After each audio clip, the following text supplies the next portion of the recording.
It's pregame live at 7, and the Heat and Warriors will tip it off at 7:40. It was just a week ago that LeBron James was going back to Cleveland. And on the Sports and the Law, we brought in Steve Moskowitz to talk about how the fans should behave, and Dan Gilbert and the tampering, and now he went back, had a great game, and the Miami Heat have not lost since. We bring Mr. Moskowitz in. Now we'll see some real hard feelings. Now we have the Dodger divorce. This is the juicy stuff, one of the top topics we've had on Chronicle Live. On Tuesday, L.A. Superior Court Judge Scott Gordon threw out the 2004 agreement between Frank and Jamie McCourt. Under the agreement, Frank would have had sole ownership of the L.A. Dodgers. What's going on here now? He would have had it if I was the lawyer. And the reason that I say that is not just bragging, but the reason that I say it is Frank's lawyer made a major problem for Frank. What he did is, after the agreement was signed by all the parties, including the Dodgers, he said, whoops, made a typo, without telling anybody. On the signed agreement, he just changes the page,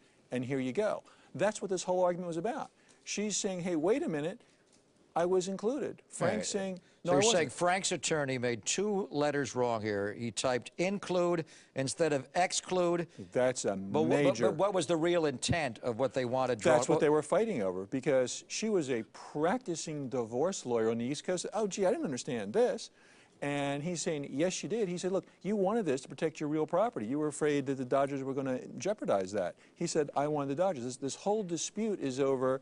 He said, you didn't want it, now you do. And she says, hey, I was always supposed to have that. All right, now, so after this agreement by Judge Scott Gordon on Tuesday, I'm still unclear, because his attorney's saying, no, he owns all of it. She said, what, the ruling that was rendered on Tuesday, and we'll assume Frank will appeal at some point, but just the ruling on Tuesday, what does the ruling say? Who owns the L.A. Dodgers right now?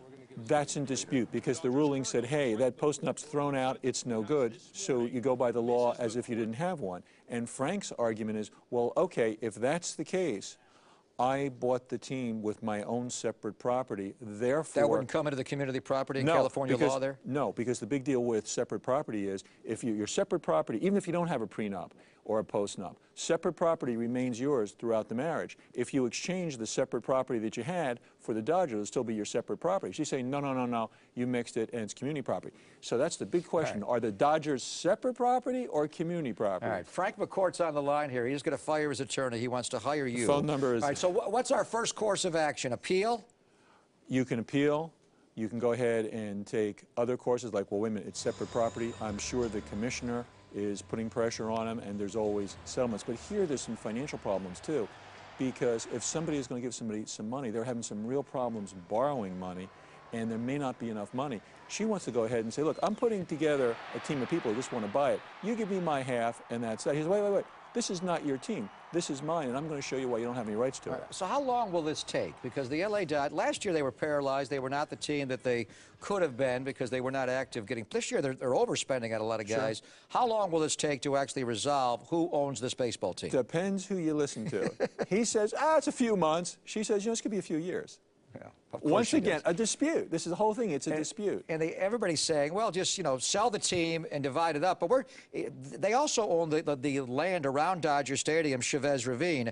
The team, they're saying, maybe worth $800 million, but that's low. I mean, this is the L.A. Dodgers. This could be $1 billion plus. So he's going to give her half of that, whatever he sells this team for? He's not going to give her $500 million because his attorney screwed up 2 letters, Steve? That is why when we do a contract, we initial every page, and that wouldn't have happened. That is such a big deal. And that law firm back on the East Coast is probably going to be the recipient of a large malpractice suit if Frank's case doesn't go well. That's the next lawsuit. That's the next lawsuit one we're going to hire you for. Is there precedent for this anywhere else? There's lots of precedent in family law, because what you're doing is you're always trying to break these things. Look at Barry Bonds. He had that problem. He said, well, wait a minute, I have a prenup, and she comes in, and then he said, no, break it, and you peel it up.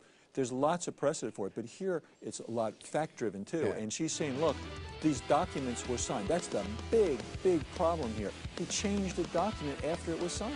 IN versus EX is going to cost me $500 million. No, it may cost that law firm on the East Coast. I'm pretending I'm Frank McCourt.